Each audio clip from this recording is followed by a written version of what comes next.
지렴 방치하면 난임이 생길 수 있습니다. 지렴이 자꾸 재발한다면 난임이 찾아옵니다. 오늘은 여자라면 누구나 걸려본 적 있는 너무나도 익숙한 질환, 질염에 대한 이야기를 준비했습니다. 요즘 같은 환절기, 특히 가을철에서 겨울철로 넘어가는 이 추워지는 시기에도 질염에 잘 걸립니다. 먼저 질염이 걸리는 원인은 두 가지인데요. 첫 번째는 성관계로 인해서 생기는 게 있고, 두 번째는 상재균이라고 해서 원래부터 몸에 있는 균이 면역력이 낮아져서 생기는 것으로 나눌 수 있습니다. 성관계 시에 걸리는 질염, 임균, 클라미디아, 마이코플라즈마 제니탈리움, 트리코모나스, 남자도 함께 치료할 필요가 있는 질염입니다. 두 번째, 성병이 아닌 질염은 곰팡이균, 칸디다 질염, 가드넬라, 위축성 질염, 이건 폐경에 의해 생기고요. 유레아 플라즈마 파붐, 유레아 플라즈마, 유레아 리티쿰, 마이코플라즈마 호미니스. 이 중 유레아 플라즈마, 유레아 리티쿰은 기존에는 성매개 질염으로 분류되었지만 최근에는 성병이 아닌 질염으로 분류되었습니다.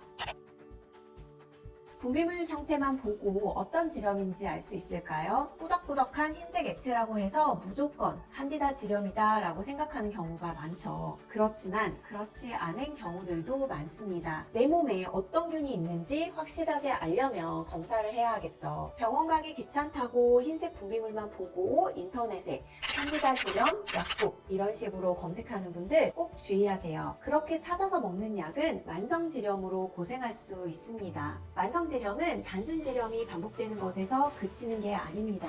염증이 심해지면 큰 병에 걸리게 되고 결국엔 난임을 유발할 수 있기 때문입니다. 그래서 반드시 치료를 받으셔야 합니다. 항생제 처방으로 낫지 않는 사람들 집중하세요. 병원에 가더라도 일반적인 항생제나 소염제 한두 번으로 질염이 절대 낫지 않는 분들이 있습니다. 그리고 항생제 자체에 거부감이 있는 분들, 이런 분들은 정말 어떻게 치료를 받아야 할지 답답하실 텐데요. 저는 그런 분들에게 이렇게 치료하고 있습니다. 질염 예방하는 방법 첫 번째, 성생활 습관.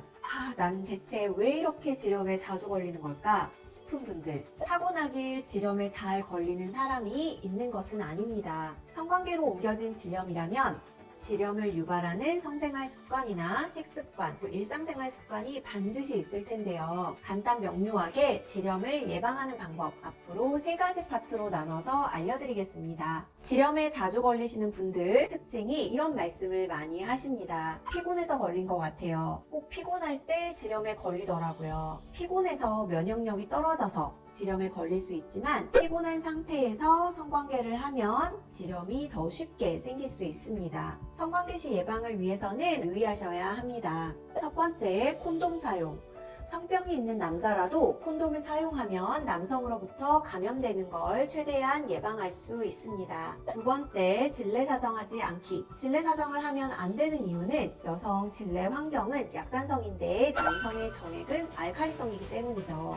세 번째, 성관계 후에 바로 소변 보기. 질염과 방광염은 함께 오는 경우가 많죠. 균이 요도를 통해서 방광으로 이동되는 것을 막기 위해서라도 필요합니다. 네 번째, 관계 직후의 샤워. 이때는 뒤에서 앞으로 닦으면 안 됩니다. 질에서 대장균이 발견될 수 있어요. 또한 산성도가 맞지 않아서 일반적인 비누나 바디워시로도 닦으시면 안 됩니다. 질염 예방에 대한 더욱더 자세한 내용은 해당 영상에 더욱 자세하게 나와 있습니다. 이번 영상을 보시고 꼭 확인해 보세요. 질염을 예방하는 방법 두 번째, 식습관에 대해서 궁금하신 분들은 이 영상에 자세하게 나와 있으니 참고해 주세요. 영상을 보시기 전에 더 정확하게 알려면 내가 평소에 어떤 음식을 먹는지 미리 적어보는 것도 추천드립니다. 그래야 평소 무엇을 많이 먹는지 확인하고 내 몸에 맞지 않는 음식을 찾아서 주의할 수 있으니까요. 질염을 예방하는 방법 세 번째, 생활습관. 생활습관 중에서도 착용하는 옷에 대해서 주의해야 합니다. 바로 속옷을 어떻게 입느냐입니다. 일단 소재 자체도 중요한데요. 수면 팬티를 입는 게 가장 좋습니다. 통풍이 잘 되기 때문이에요. 팬티에 라이너를 계속 부착하는 것도 지양하셔야 합니다. 팬티 라이너의 경우는 정말 불가피할 때 사용하시면 사용하는 거지 일상생활에 항상 사용하게 되면 좋지 않아요.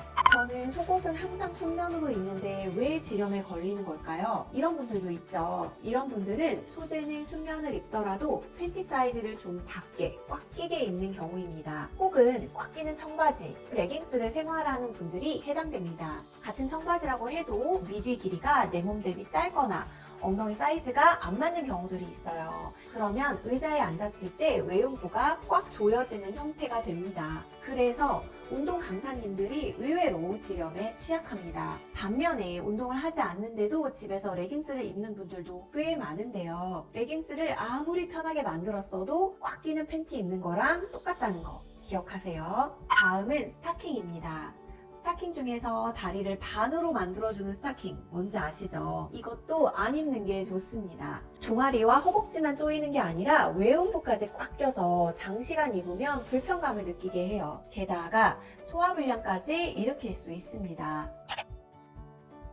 지렴 방치하면 난임이 생길 수 있습니다. 저희 병원에 내원하는 환자분들을 보면 지렴을 달고 있으면서 난임을 겪는 분들이 50% 가까이 됩니다. 지렴 때문에 당신은 난임입니다 라는 판정을 받는 경우는 거의 없지만 질내 염증이 계속되면 임신이 어려운 원인 중에 하나로 작용하는 건 맞습니다. 질 내에 염증이 생기면 골반염, 자궁경부염, 자궁내막염, 난관염 등이 벌리기도 한답니다. 질이 외부에서 연결하는 문이 돼서 자궁까지 이어지는데요. 결국 질의 문제가 자궁 내 환경에도 영향을 끼쳐서 이러한 염증의 파급으로 자궁 내막의 정상적인 증식과 분비를 방해하고 착상에도 문제가 될 수 있습니다. 또한 많은 염증성 질 분비물은 튼튼한 정자가 자궁으로 가는 걸 방해하게 됩니다. 난관염이 생기면 정자와 만날 수 있는 공간이 좁아지게 되고 정자와의 만남도 어려워질 수 있죠. 이미 임신한 상태라도 지렴에 자주 걸리는 사람이라면 조산을 하거나 임신 중에 하복통이나 외음부 통증 등을 유발하고 심해지면 아이에게까지 안 좋은 영향을 주게 됩니다. 지렴으로 고생하시는 환자분들을 너무 많이 봤습니다. 가벼운 지렴, 가끔가다 한 번씩 지렴에 걸리는 분들은 산부인과에 방문하면 되는데 저희 병원에까지 오시는 분들은 정말 항생제로 잘 낫지 않거나 항생제를 안 먹고 싶은 분들, 또 난임의 위험이 있는 분들이 많았습니다.